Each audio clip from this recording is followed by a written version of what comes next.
आप सभी का गैमेट स्टडी सेंटर में स्वागत है। इसके पहले हम सभी लोगों ने भारतीय आर्य भाषाओं से संबंधित विषय वस्तु का अध्ययन कर लिया है।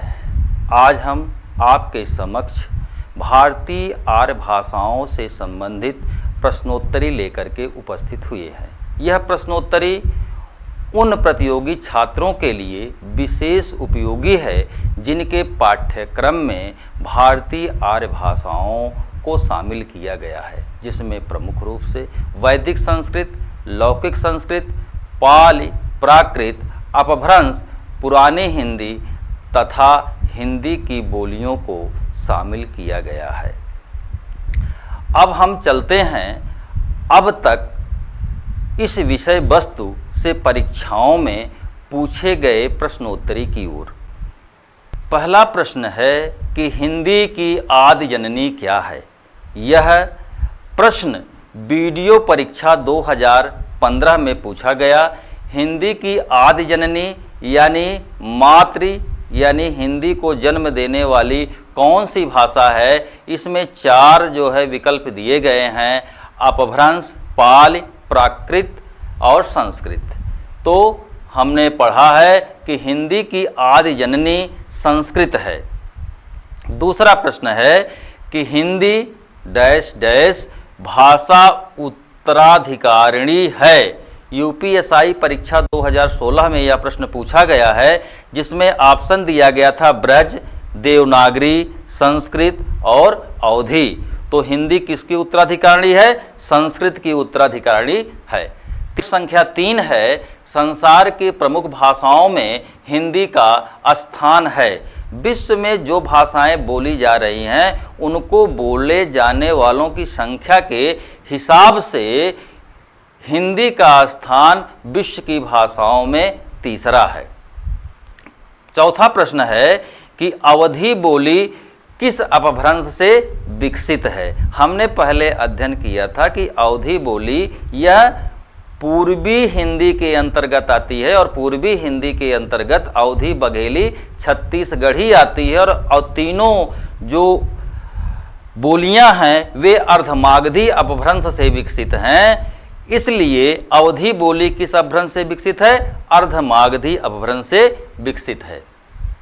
पांचवा प्रश्न है कि उकार बहुला बोली मानी जाती है।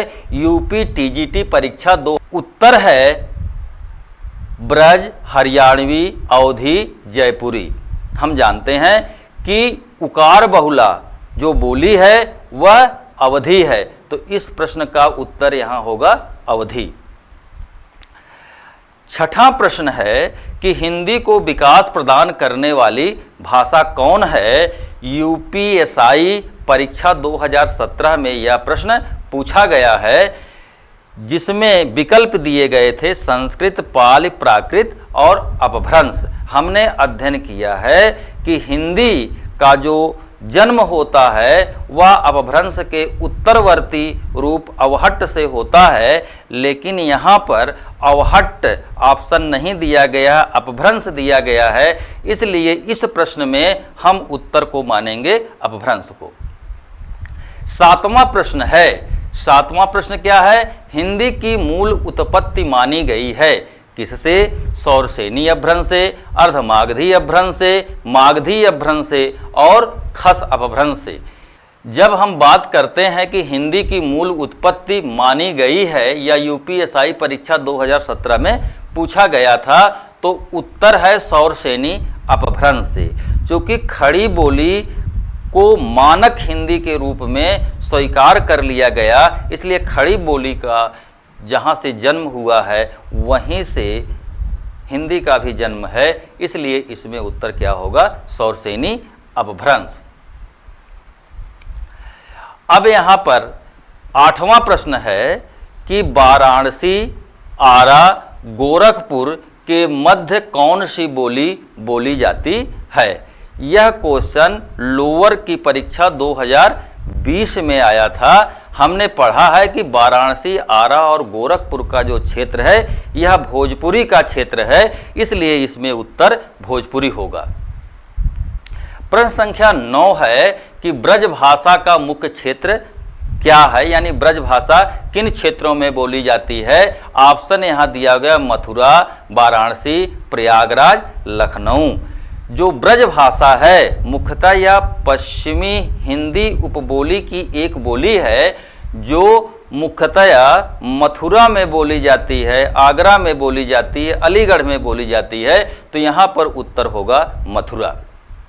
प्रश्न संख्या 10 है कि बोली का क्षेत्र जब थोड़ा विकसित हो जाता है और उसमें साहित्य की रचना होने लगती है तो वह क्या बन जाता है। मंडी परिषद परीक्षा 2019 में पूछा गया था।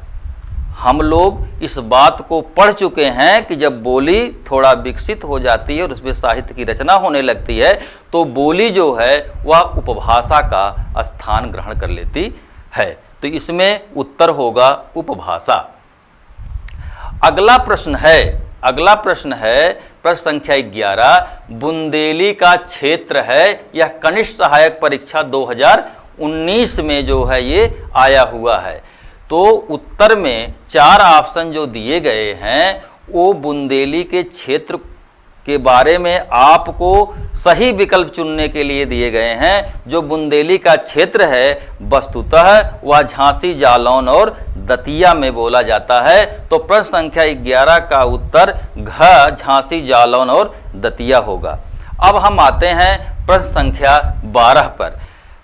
ब्रज बोली हिंदी के किस उपभाषा के अंतर्गत आती है। यहाँ पर यह प्रश्न जो है वीडियो परीक्षा 2018 में पूछा गया है। तो जो आपकी 5 उपभाषाएं हैं जिसमें से 4 ऑप्शन दिया गया है, राजस्थानी हिंदी, पूर्वी हिंदी, पहाड़ी हिंदी और पश्चिमी हिंदी। जो ब्रज बोली है यह बोली मुख्यतया पश्चिमी हिंदी उपभाषा के अंतर्गत आती है। प्रश्न संख्या 13। यहाँ पर पूर्वी हिंदी क्षेत्र में कौन सी बोली नहीं बोली जाती है, यानी उपभाषा पूर्वी हिंदी के अंतर्गत कौन सी बोली निम्न में से नहीं आती है। आप देखें कि उत्तर में दिया गया है कि क बघेली, अवधी और छत्तीसगढ़ी और घ जो है वो जयपुरी दिया गया है। जयपुरी राजस्थानी हिंदी की बोली है। यहाँ पर बघेली, अवधी, छत्तीसगढ़ी ये तीनों पूर्वी हिंदी की बोलियां हैं। यहाँ पर प्रश्न पूछा है कि नहीं बोली जाती है, यानी पूर्वी हिंदी में जो बोली शामिल नहीं है वह जयपुरी है। अगला प्रश्न संख्या 14 के अंतर्गत यह पूछा गया है कि निम्नलिखित में से कौन सी बोली उत्तर प्रदेश में बोली जाती है। तो यहाँ पर जो है ऑप्शन जो दिए गए हैं, विकल्प दिए गए हैं बुंदेली, कन्नौजी, बांगरू और हड़ौती। तो उत्तर प्रदेश में झांसी में बुंदेली और कन्नौज में कन्नौजी, यानी इसमें दोनों ऑप्शन सही हैं। कभी कभी परीक्षाओं में इस तरह जो है क्वेश्चन आ जाते हैं जिसमें 2-2 ऑप्शन ठीक होते हैं।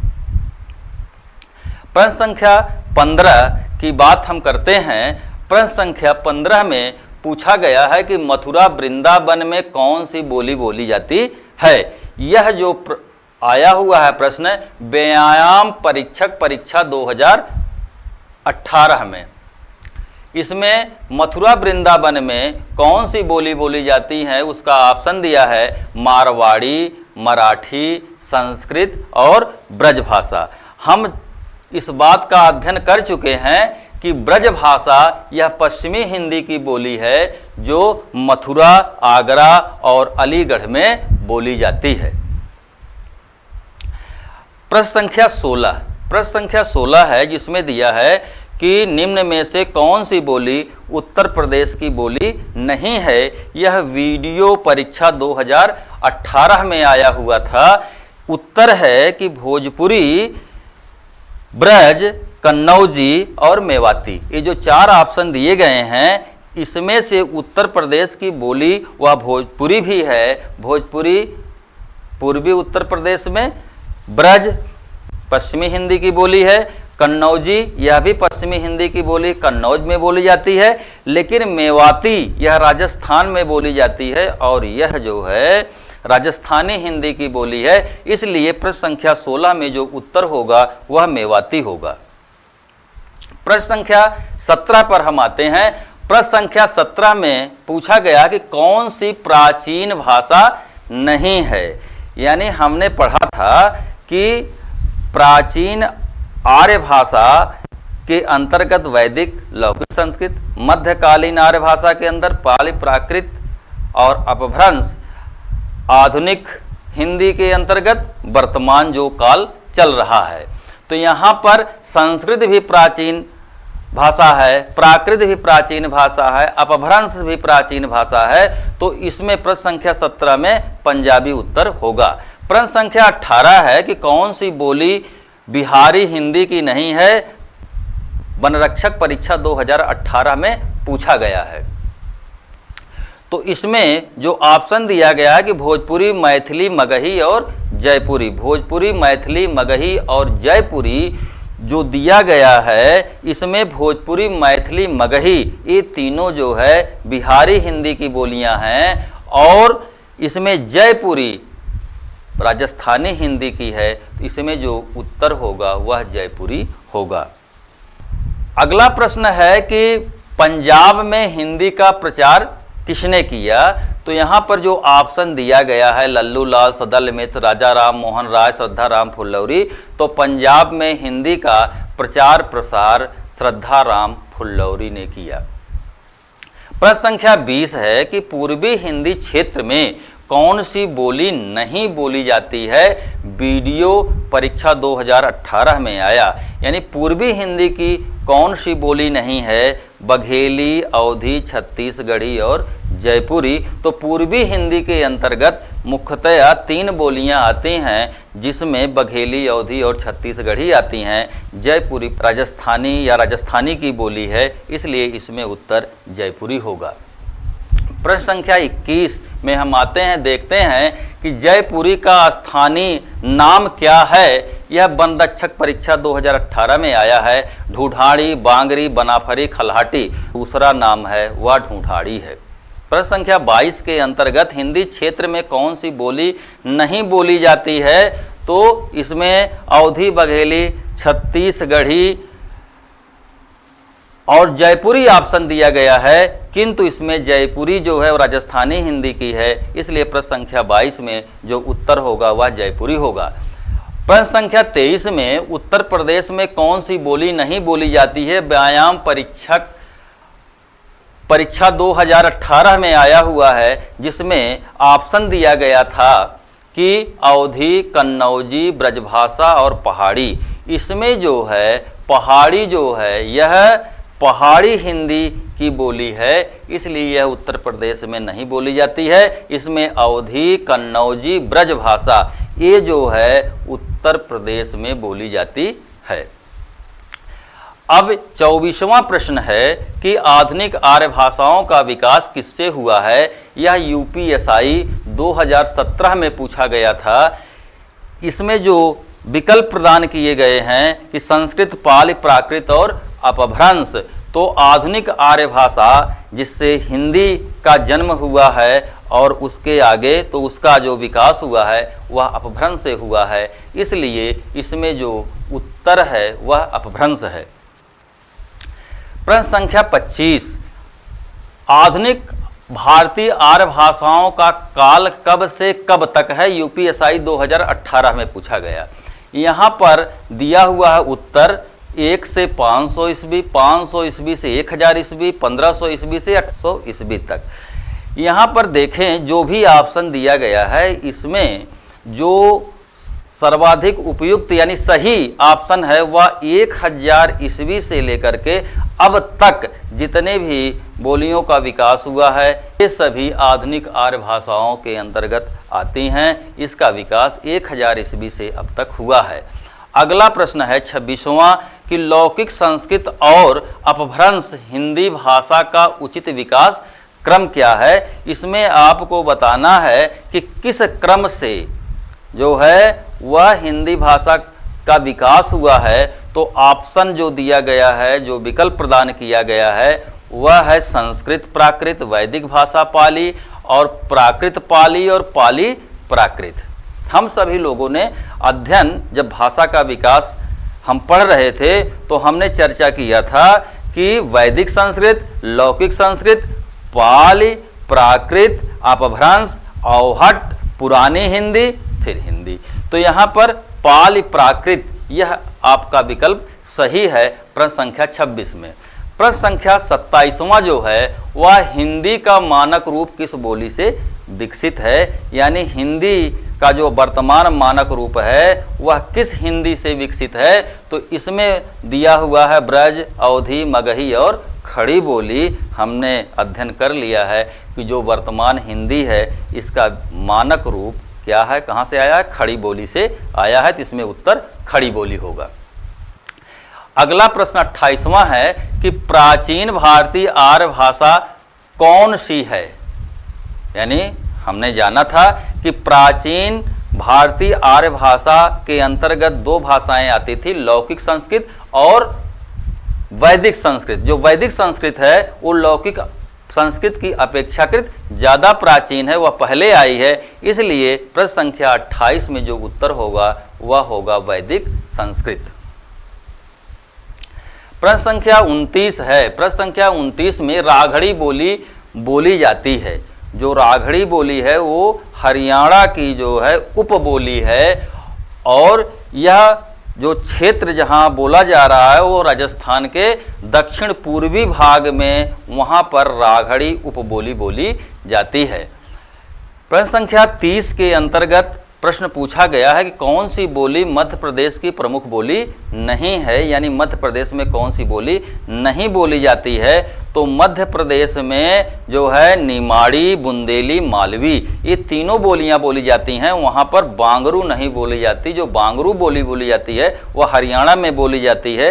इसलिए प्रश्न संख्या 30 में जो उत्तर होगा वह बांगरू होगा। प्रश्न संख्या 31 के अंतर्गत पूछा गया है कि बघेली किस क्षेत्र की बोली है। तो बघेली हम लोग जानते हैं कि अवधी, बघेली और छत्तीसगढ़ी ये तीनों पूर्वी हिंदी के अंतर्गत आते हैं। तो यहाँ पर जो बघेली का क्षेत्र दिया गया है तो पूर्वी हिंदी का क्षेत्र केवल इसमें जबलपुर दिखाया गया है, जबकि रांची, जोधपुर और सिलीगुड़ी ये पूर्वी हिंदी के क्षेत्र नहीं है। तो प्रश्न संख्या 21 में जो उत्तर होगा वह जबलपुर है। प्रश्न संख्या 22, पुरानी हिंदी अंग्रेजी और उर्दू के मिश्रण से बनी कौन सी भाषा है।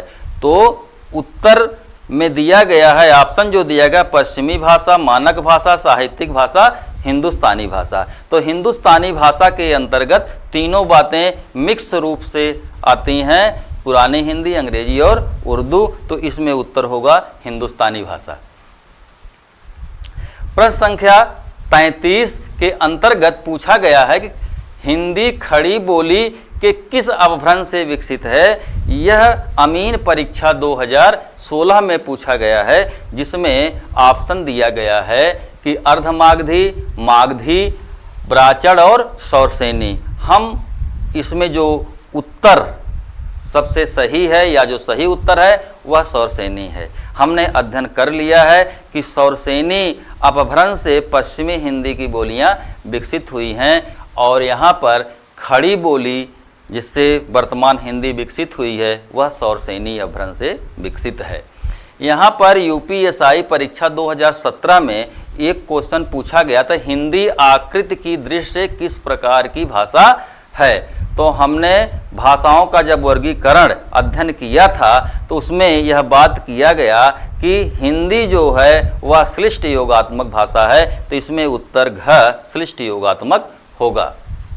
प्रश्न संख्या 35 पश्चिमी हिंदी की कितनी बोलियां हैं। तो हमने अध्ययन किया था कि पश्चिमी हिंदी की 5 बोलियां हैं। तो यहाँ उत्तर ग सही होगा। तो पश्चिमी हिंदी कितनी बोलियां हैं, 5 बोलियां हैं। किसी सीमित क्षेत्र में बोली जाने वाली स्थानीय भाषा को क्या कहते हैं। जब कोई भाषा किसी सीमित क्षेत्र में बोली जाती है और स्थानीय लोग उसका अपने सामान्य दैनिक जीवन और व्यवहार में करते हैं तो वह भाषा क्या कहलाती है, बोली कहलाती है। तो प्रश्न संख्या 36 में जो उत्तर होगा वह होगा बोली। प्रश्न संख्या 37 के अंतर्गत काशिका किस क्षेत्र की बोली है। यह कई बार परीक्षाओं में पूछा गया है, वीडियो परीक्षा 2016 में पूछा गया है। तो काशिका का नाम काशी क्षेत्र में, काशी क्षेत्र अंतर्गत बोली जाने वाली जो भाषा है उसे क्या कहते हैं, काशिका। जो बोली है उसे काशिका कहते हैं, और जिसका नाम काशी से पड़ा है। तो इसमें जो विकल्प प्रदान किए गए हैं, इसमें वाराणसी है जो जिसका प्राचीन नाम काशी था, तो इसका उत्तर जो होगा वह काशी होगा। निम्न में से कौन सी बोली राजस्थानी हिंदी के अंतर्गत आती है? प्रश्न संख्या 38 में पूछा गया है। तो इसमें जो दिया गया है कि राजस्थानी हिंदी के अंतर्गत कौन आती है, हम जानते हैं कि राजस्थानी हिंदी के अंतर्गत 4 आती हैं, जो मारवाड़ी है, जयपुरी है, मेवाती है और मालवी है। तो इसमें जो मेवाती विकल्प संख्या क है यह उत्तर सही है। तो प्रश्न संख्या 38 में उत्तर का सही है। अब प्रश्न संख्या हम 39 में आते हैं, और 39 में है कि खड़ी हिंदी निकली है, यह जूनियर इंजीनियर की परीक्षा में पूछा गया। तो यहाँ पर जो ऑप्शन दिए गए हैं इसमें उत्तर है वह क, पश्चिमी हिंदी, यानी खड़ी बोली निकली है किससे? पश्चिमी हिंदी से निकली है। भारत में आर्य भाषा का आरंभ कब हुआ? यानी भारत में आर्य भाषाएं कब से प्रारंभ हुई? तो हमने अध्ययन किया है कि भारत में आर्य भाषाओं का जो समय काल है या कालावधि है वह 1500 ईसा पूर्व से प्रारंभ होता है। तो प्रश्न संख्या 40 में उत्तर गा, यानी 1500 ईसा पूर्व के आसपास। अब हम प्रश्न संख्या 41 पर आते हैं कि कौन सी भाषा कौन नहीं है, यानी कौन सी भाषा नहीं है, इसमें से कौन ऐसा है कि जो भाषा नहीं है। प्रश्न संख्या का हिंदी, उर्दू, अंग्रेजी और भोजपुरी। इसमें हिंदी, उर्दू, अंग्रेजी ये भाषाएं हैं, जबकि भोजपुरी बोली है, क्योंकि भोजपुरी एक सीमित क्षेत्र में बोली जाती है।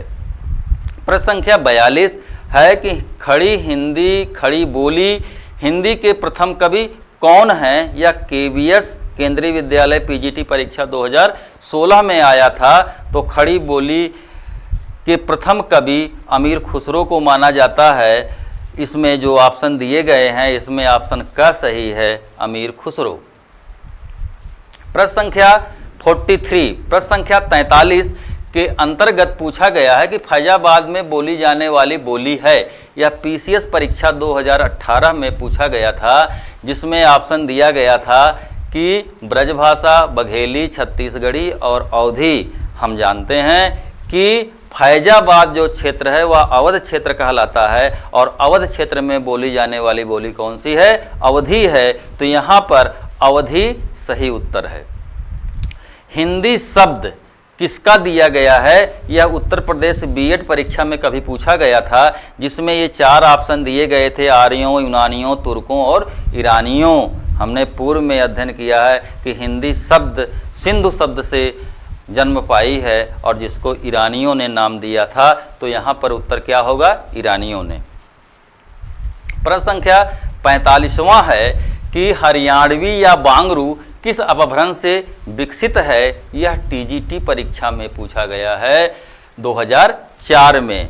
तो यहाँ पर हरियाणवी या बांगरू जो है वह पश्चिमी हिंदी उपभाषा के अंतर्गत आता है, और पश्चिमी उपभाषा के अंतर्गत आने के कारण इसका विकास पश्चिमोत्तरी सौरसेनी अपभ्रंश से हुआ है। जो 4 ऑप्शन दिए गए हैं इसमें सर्वाधिक उपयुक्त या सही ऑप्शन का है। प्रश्न संख्या 45 का जो उत्तर है वह का है। प्रश्न संख्या 46 पे आते हैं। जो अपभ्रंश का काल है वह कौन सा है? UPSI परीक्षा में पूछा गया है, यानी अपभ्रंश कब से कब तक बोला जाता था।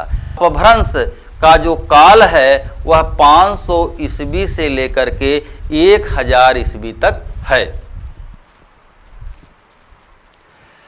प्रश्न संख्या 47 पर हम आते हैं।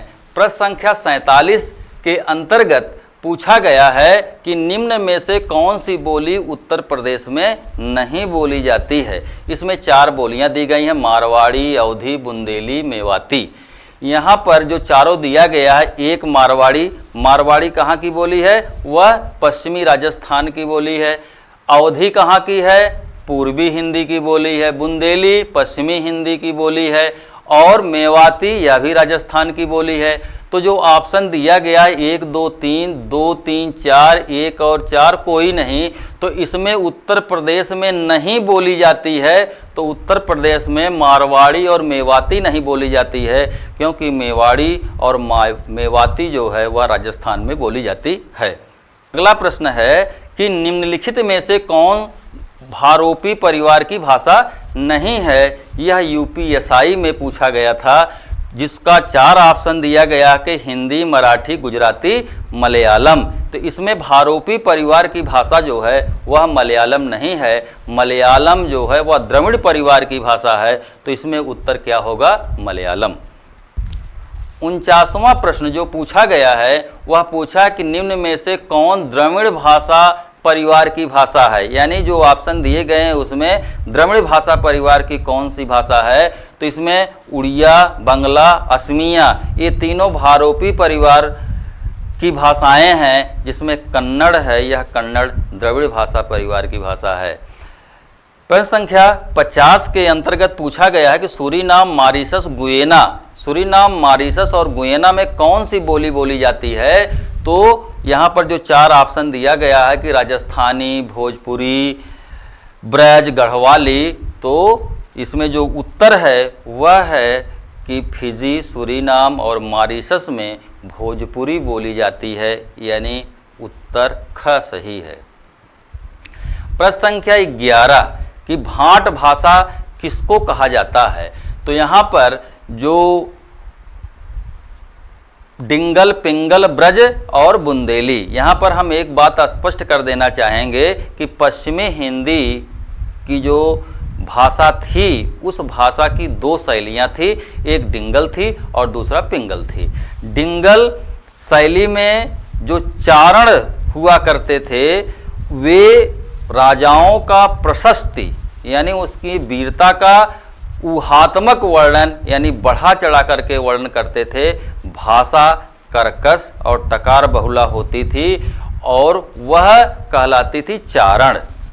यहाँ पर भाट, जो भाट होते थे, इनकी रचना मुख्यतया ब्रज भाषा का इस पर प्रभाव होता था और ब्रज भाषा का प्रभाव होने के कारण कोमल होता था, इसलिए यहाँ पर जो भाट भाषा है वह पिंगल कही जाएगी। दूसरा 52वां प्रश्न है कि चारण भाषा किसे कहते हैं। तो चारण भाषा वह डिंगल को कहते हैं। यहाँ पर पिंगल, डिंगल, ब्रज और बनाफरी है, तो चारण भाषा कौन सी है? डिंगल है।